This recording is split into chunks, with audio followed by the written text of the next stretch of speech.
When we were at the Beatles, he came to our last live show. Imagine this, London, 1967.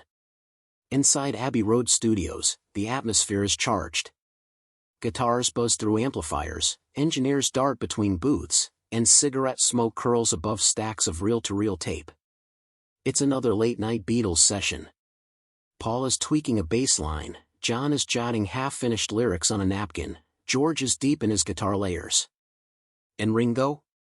He sits silently at the drums, watching the clock. Tonight, someone unexpected is dropping by. A new band is coming, critics are raving, and industry insiders are whispering they could be the next Beatles.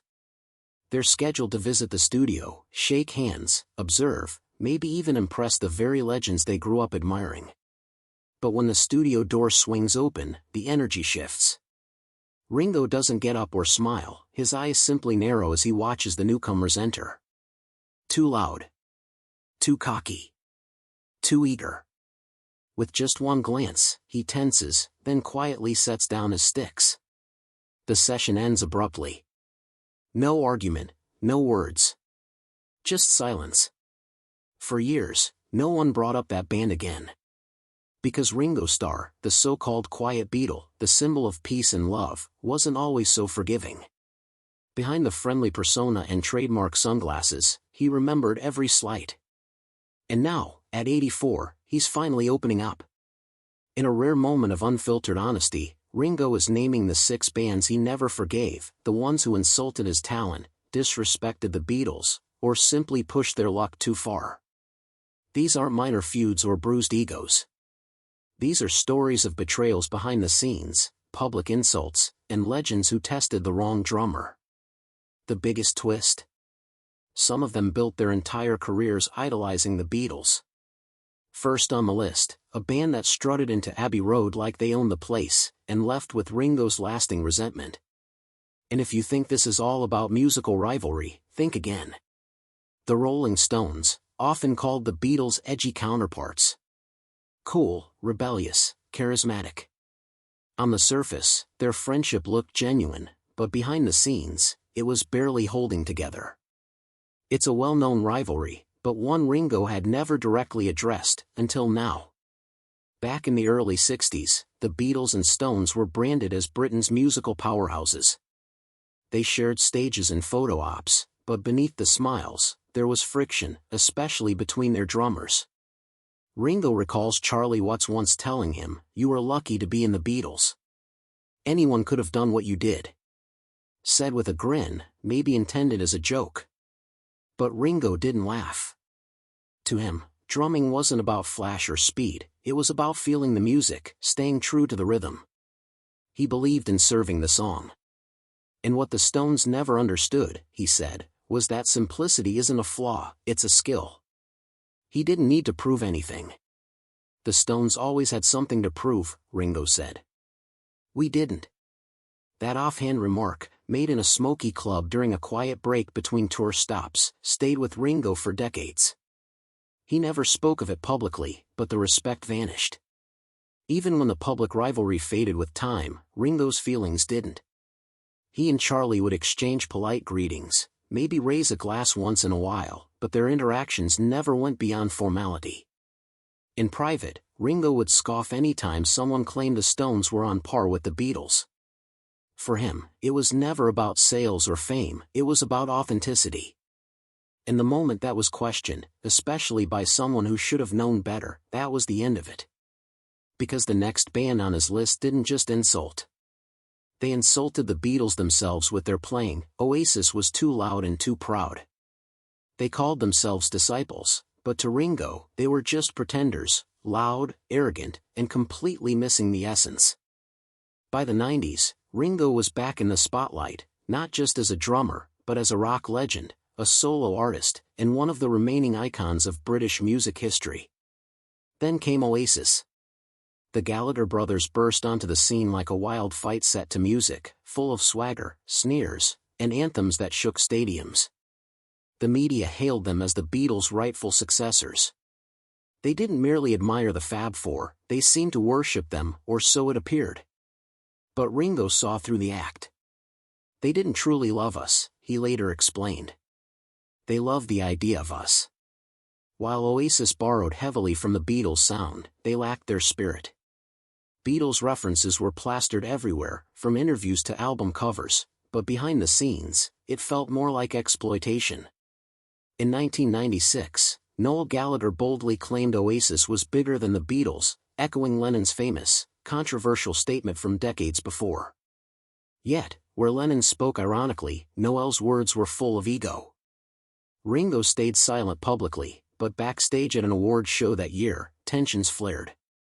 Liam Gallagher, reportedly half-drunk and obnoxious, swaggered over to Ringo and slurred, "You're the lucky one, mate. You got to ride John and Paul's coattails." Ringo didn't react. He didn't argue. Instead, he gave his famously unreadable smile and walked away for good. Privately, he was more blunt, "They were all noise and no soul, imitation without meaning." To Ringo, Oasis represented everything the Beatles were not, brash just to be brash, emotional depth replaced by empty showmanship. But if Oasis tried his patience, the next band went further. They didn't just disrespect the Beatles, they aimed to destroy all they stood for, the Sex Pistols, punk without purpose. They weren't interested in making music. They wanted to tear down what the Beatles had built. And Ringo never forgave them for it. Though Ringo disliked punk rock, his feelings weren't absolute. He admired its energy, raw edge, and defiance. Bands like The Clash showed him real anger with purpose and roots in rebellion. But the Sex Pistols were different. According to Ringo, they weren't truly angry, they were calculated. By the late 70s, the Beatles had become a legend, their legacy cemented. The Sex Pistols knew this and refused to live in their shadow, they wanted to spit on it. Johnny Rotten called the Beatles overrated hippies. Sid Vicious once insulted Ringo by saying he was just a clock with arms, reducing his artistry to a mechanical timekeeper. Ringo didn't respond publicly, that wasn't his way. But privately, he was furious. For Ringo, music meant connection, bringing people together through rhythm, melody, and meaningful messages. What the Pistols offered was nihilism dressed in leather. What pushed him over the edge was Malcolm McLaren, the Pistols manager, who bragged openly that they provoked Beatles fans intentionally, stirring controversy to sell chaos. "That's not music," Ringo later said. "That's a circus." He never played their records and refused to acknowledge them again. In his eyes, they were not rebels, they were just marketers using safety pins. Then came another band who didn't just insult him from a distance, they copied the Beatles outright and expected praise for it, the Monkees. They were a manufactured mockery. They were created in a boardroom, designed to appeal to teenage hearts, and marketed as the American Beatles. But to Ringo, they were nothing more than a polished copy, crossing the line from admiration to outright fraud. In 1966, American TV executives manufactured a pop sensation called the Monkees, a band made for television that aimed to imitate the Beatles' charisma, humor, and knack for hits. At first, Ringo found it amusing. The slapstick antics and mop-top look felt like playful, harmless fun, or so he believed. But soon, the headlines appeared, "Monkees outsell Beatles, America chooses Monkees over the Fab Four, the new pop royalty." The media frenzy transformed a parody into a rivalry. Suddenly, people weren't just watching the Monkees, they were comparing them to the real Beatles. For Ringo, that was painful. What hurt most was what happened behind the scenes. It wasn't just imitation, it was deception. Studio musicians played the instruments while the Monkees pretended to be the band. This went against everything the Beatles had fought for, the long hours in the studio, fierce creative struggles, and an unwavering pursuit of authenticity. To Ringo, the Monkees weren't a real band, they were a marketing ploy, a commercial disguised as a band, as he later put it, a catchy jingle with guitars. Even after the Monkees began writing their own songs and sought musical respect, the damage was done. They attempted to make amends by inviting Ringo to jam, but he refused. They sent backstage passes, but he ignored them. For Ringo, music was about sincerity, not imitation. Once that line was crossed, there was no turning back. If the Monkees challenged his sense of authenticity, the next blow struck at something even more sacred: live performance. The Beach Boys, known for their harmony but also hidden resentment, were the only band the Beatles saw as true rivals. But for Ringo, one careless insult from one person changed admiration into quiet bitterness. The Beatles admired the Beach Boys. Pet Sounds was more than a hit, it was a revelation. Its complex harmonies and emotional depth pushed the Beatles to innovate further, inspiring Sgt. Pepper's Lonely Hearts Club Band. There was mutual respect, creative kinship, and a shared ambition to redefine 60s music. But admiration has its limits, and for Ringo, Mike Love crossed the line. During a shared tour stop in the late 60s, both bands stayed at the same hotel, resting before the next show. In the lounge, Love, never known for diplomacy, was holding court. That's when Ringo overheard him say the Beatles were studio tricksters who couldn't perform live without tricks. Ringo was stunned. To him, this wasn't just an insult, it was blasphemy. Live performance, even after the Beatles stopped touring, was sacred. It was their foundation, their training ground, where they became the Beatles. The remark was not only rude but dismissed their roots. Worse, it came from someone Ringo once regarded as a peer. He didn't confront Love or walk away angrily. He simply made a mental note. Even years later, when fans praised Beach Boys classics, Ringo would politely acknowledge but never fully embrace them. He continued to respect Brian Wilson, calling him a genius who crafted masterpieces from thin air. But Mike, that was different. I loved the music, Ringo told a friend, but I didn't love the mouths. From then on, the Beach Boys' legacy was divided in Ringo's mind, the sound he respected and the ego that spoiled it. If Mike Love's words wounded his pride, the next band on Ringo's list didn't come with insults or drunken slurs, it came with a challenge and threat to his reputation as a drummer: Led Zeppelin, the power he didn't admire. They shook the ground with their sound. But Led Zeppelin wasn't just music, it was pure power. One encounter with their legendary drummer changed quiet respect into a lasting grudge. They were rock gods, loud, unstoppable. Led Zeppelin built their legend with every stadium they demolished and every riff that shattered walls. Critics hailed them as the heirs of Hrix, the next step in British rock. But Ringo wasn't impressed. To him, they forgot what music was about. He once said it was all flash and no soul. He didn't really resent their success, he had seen many bands rise and fall. What bothered him was their attitude, the arrogance, the need to outshine, outplay, and overpower. Nothing showed that better than one night in 1970 at a London club.